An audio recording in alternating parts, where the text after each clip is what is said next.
Hello everyone, welcome to my channel Education to Awareness, and continuing our topic refrigeration, we are going to study today unit of refrigeration and difference between COP, that is coefficient of performance, and efficiency.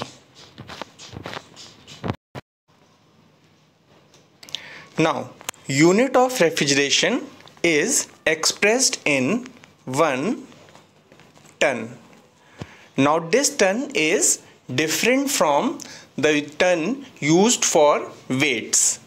Normally we use 1000 kg for 1 ton for weights, but this ton is different from that. Okay, so now we are going to discuss its formal definition. It is the amount of refrigeration effect or heat absorbed during uniform melting of 1000 kg of ice at 0 degrees Celsius to water at 0 degrees Celsius in 24 hours. So when the ice will melt, it will absorb the heat. So the heat absorbed during melting of 1000 kg of ice. This is the formal definition which is given in all books. That is the melting of 1000 kg of ice. Now remember here that uniform melting is important. Okay, so uniform melting of 1000 kg of ice, the temperature of the ice is at 0 degrees Celsius to 0 degrees Celsius water in a period of 24 hours. So the total amount of heat that will be absorbed or the total refrigeration effect that will be involved will be termed as 1 ton of refrigeration, 1 unit of refrigeration. Next, in the next slide, we will see how it is calculated. ठीक है, तो हिंदी में हम कहते हैं unit of refrigeration को प्रशीतन की इकाई. तो हिंदी में अगर हम डिस्कस करें तो कह सकते हैं 24 घंटे में 0 डिग्री सेल्सियस बर्फ से 0 डिग्री सेल्सियस जल को बनने में निष्कासित होने वाली ऊष्मा. ठीक है, तो जितनी टोटल ऊष्मा ये इससे आपकी निष्कासित होगी 24 घंटे में. ठीक है, जिस टाइम पीरियड में आपकी जो बर्फ़ है वो 0 डिग्री सेल्सियस आइस से 0 डिग्री सेल्सियस वाटर में आपका क्या हो जाएगी, परिवर्तित हो जाएगी. ठीक है, इसे हम कहते हैं प्रशीतन की एक इकाई या unit of refrigeration. Okay, now next we are going to see calculation for 1 ton of refrigeration. So for this calculation, first thing we require is latent heat of ice, that is 335 kilojoule per kg. ठीक है, तो ये latent heat of ice यानी कि बर्फ की आपकी him की गुप्त ऊष्मा. ठीक है, ये क्या होती है? It is the heat absorbed during melting of 1 kg of ice. यानी आप अगर 1 kg आइस को मेल्ट करते हैं तो उसमें जो एनर्जी आपकी रिलीज होती है वो एनर्जी होती है 335 किलोजूल्स पर kg. ठीक है, तो अब हमारी डेफिनेशंस के अकॉर्डिंग हमने 1 टन ऑफ रेफ्रिजरेशन के लिए, ठीक है, कितनी आइस कंसिडर करी है आपकी 1000 kg. ठीक है, अगर 1 kg के लिए आपकी 335 किलो जूल है तो 1000 kg के लिए कितना हो जाएगा, 1000 इंटू 335. ठीक है, तो 1000 इंटू 335, तो 1000 kg ऑफ आइस को मेल्ट करने के लिए हमें टोटल इतनी एनर्जी आपकी चाहिए होगी. ठीक है, तो नेक्स्ट अब जो इसमें कंडीशन आपकी थी वो क्या थी कि आपका जो मेल्टिंग है वो कितने टाइम पीरियड में होनी है. वो टाइम पीरियड है आपका 24 आवर्स. ठीक है, तो 24 आवर्स मल्टीप्लाई कर दिया हमने तो ये आपका किस में कन्वर्ट हो गया, मिनट्स में. तो अब अगर हम 1000 इंटू 35 को 24 इंटू 60 से डिवाइड कर दे रहे हैं तो जो वैल्यू हमें मिल रही वो कितनी मिल रही है, 232.6 किलो जूल पर मिनट। ठीक है, तो अगर हमने वही चीज़ है इसको आर की जगह पर मिनट में कन्वर्ट कर लिया है तो 24 आवर्स को हमने क्या कर दिया, आपका 60 से मल्टीप्लाई कर दिया तो 232.6 किलो जूल पर मिनट। ठीक है, और अगर इसको हम लोग फर्दर क्या करें, 60 से आपका डिवाइड कर दें तो ये वैल्यू अप्रॉक्सीमेटली आपकी आ जाती है 3.86 किलो जूल पर सेकेंड। ठीक है, जब इसको हम लोग आपका पर सेकेंड में कन्वर्ट कर देते हैं, यानी कि हमने जैसे बताया कि आपको इसको हमने फर्दर क्या किया, आपका 60 से डिवाइड कर दिया तो ये वैल्यू हमारी बन जाती है 3.86 किलो जूल पर सेकेंड। ठीक है, तो जब हम जो हमारी डेफिनीशन है उसके अकॉर्डिंग जब कैलकुलेट करते हैं तो हमारे पास ये वैल्यूज़ आ जाती हैं। ठीक है, 232.6 किलो जूल पर मिनट। ठीक है, और 3.86 किलो जूल पर सेकेंड। ठीक है, इसके बाद देखिए नेक्स्ट आपका क्या होता है। ठीक है, तो अब देखिए इसमें जैसा बताया गया कि theoretically 1 ton of refrigeration is taken as 232.6 kilojoule per minute. However, in actual practice, it is taken as 210 kilojoule पर मिनट। ठीक है, तो फिर इसके बाद आपका क्या होता है कि 232.6 किलोजूल पर मिनट को हम लोग अप्रॉक्स करके 210 किलोजूल पर मिनट ले लेते हैं। उसी तरह से हमारी ये जो वैल्यू है 3.86, ठीक है, ये वैल्यू जो होती है इसको हम लोग अप्रॉक्स करके वैल्यू लेते हैं 3.5।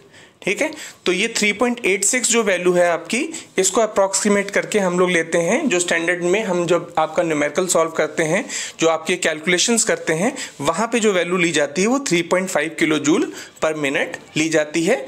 और जो रीज़न आपका देखिए यहाँ पे नॉर्मली बुक्स में भी गिवन होता है, ठीक है, कि वो आपका as an approximation this is done, कि ये देखिए 1 ton of refrigeration is approximately equal to 3.5 kilowatt.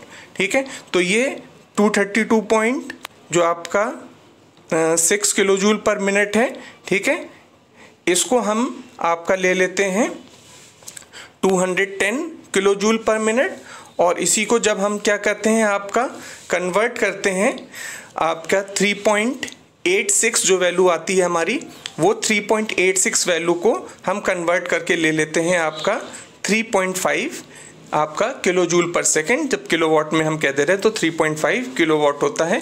इसी को जब हम आपका BTU यानी कि ब्रिटिश थर्मल यूनिट में देखते हैं तो ये वैल्यू हमारे पास 12,000 BTU पर आवर आ जाती है। अब देखिए हमने जो अप्रॉक्सीमेशन आपका लिया है, यानी कि देखिए हमारी जो वैल्यू थी जो अराउंड आपकी कितनी आई थी 232, और इसको हमने इक्वल टू कितना ले लिया आपका 210। ठीक है, और दूसरी वैल्यू वही जब हम इसको पर सेकेंड में कन्वर्ट कर रहे थे तो हमारी वैल्यू आ रही थी 3.86, और इसको हमने इक्विवेलेंट ले लिया आपका 3.5। ठीक है, तो अब अगर आप देखेंगे कि इन दोनों वैल्यूज़ में डिफरेंस आपका काफ़ी ज़्यादा है। ठीक है, तो जनरली आपको गिवन होता है कि ड्यू टू अप्रॉक्सीमेशन ये वैल्यू ली गई है। ठीक है, मगर देखिए जो एक्चुअल रीज़न है जो इनकी वजह से इनके बीच में आपका डिफरेंस होता है वो आपका ये है। ठीक है, कि लेटेंट हीट जैसे हमने आपका डिस्कस किया। ठीक है, तो जब ब्रिटिश थर्मल यूनिट में हम डिस्कस करते हैं तो ये वैल्यू हमारे पास जो अप्रॉक्सीमेटली 333.55, हालांकि 335 में ज़्यादा डिफरेंस नहीं है, मगर जो एक्चुअल डिफरेंस है वो यहाँ पे है कि हम इंडियन स्टैंडर्ड में आपका बात करते हैं कि हमने इसको 1000 kg ऑफ आइस के लिए लिया हुआ है। ठीक है, मगर ओरिजिनली जब आपका ये 1 यूनिट ऑफ रेफ्रिजरेशन डिफाइन किया गया था तो 1 यूनिट ऑफ रेफ्रिजरेशन आपका डिफाइन किया गया था 2000 पाउंड्स के लिए। ठीक है, अब 2000 पाउंड्स के अप्रॉक्सीमेशन में हम लोगों ने क्या किया कि 1000 kg ले लिया, लेकिन एक्चुअल में जो 2000 पाउंड होता है वो 907 kg के इक्वल होता है। ठीक है, तो अब देखिए अगर हम इस कैलकुलेशन से इसको करेंगे यानी कि 907 kg के अकॉर्डिंग इसको करेंगे, तब ये जो वैल्यू है हमारी वो हमारी 210 या 3.5 आएगी। यानी कि हम 1000 kg की जगह क्या ले लें 907, ठीक है, मल्टीप्लाइड बाय 335, ठीक है, डिवाइडेड बाय 24 इंटू 60। ठीक है, तो ये जो हम लोग अप्रॉक्सीमेशन करते हैं तो देख सकते हैं अराउंड 100 kg का डिफरेंस है।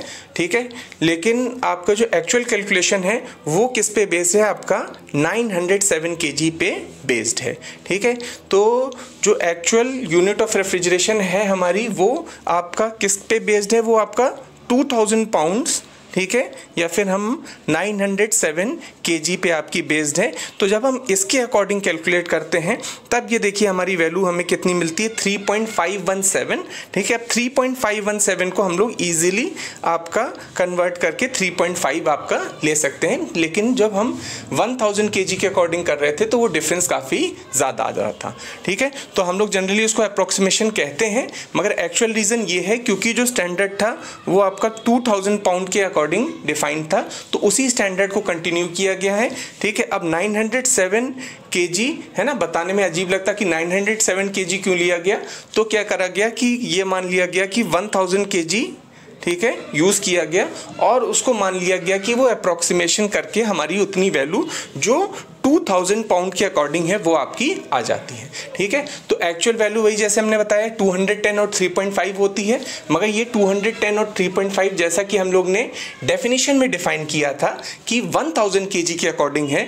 ठीक है, तो ये 1000 kg के अकॉर्डिंग ना होके, ठीक है, ये आपकी किस वैल्यू के अकॉर्डिंग है, ये वैल्यू आपकी 907 के अकॉर्डिंग है।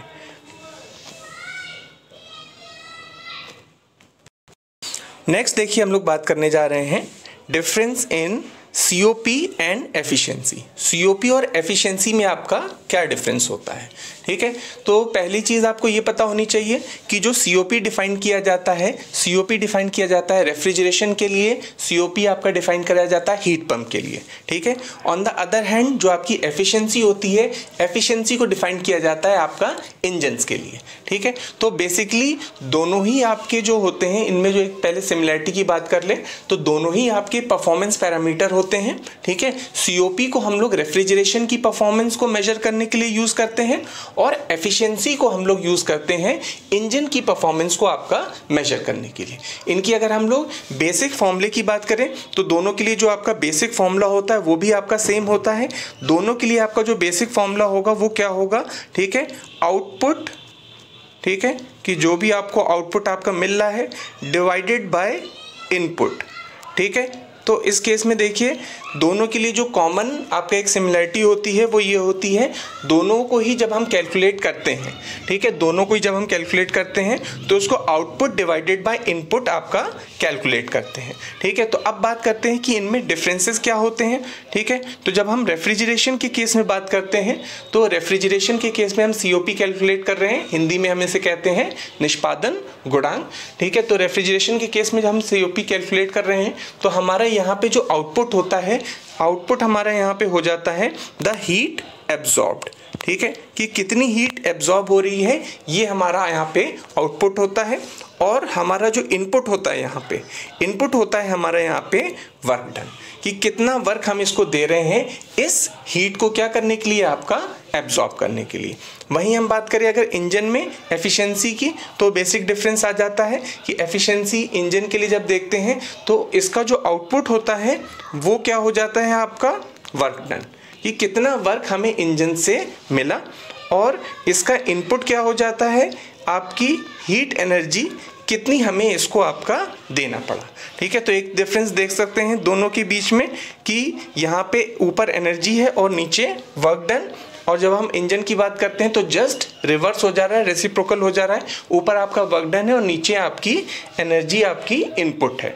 ठीक है, तो COP is energy divided by आपका work done and efficiency is work done divided by energy input. ठीक है, ठीक है, तो अगर COP की वैल्यू की हम लोग बात करें, ठीक है, तो COP की आपकी जो वैल्यू होती है that is generally greater than 1।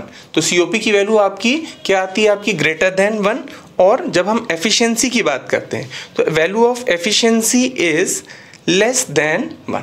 तो एफिशिएंसी की वैल्यू 1 से कम आती है, इसकी वैल्यू 1 से ज़्यादा आती है, एक डिफरेंस दोनों के बीच में आपका ये हो जाता है।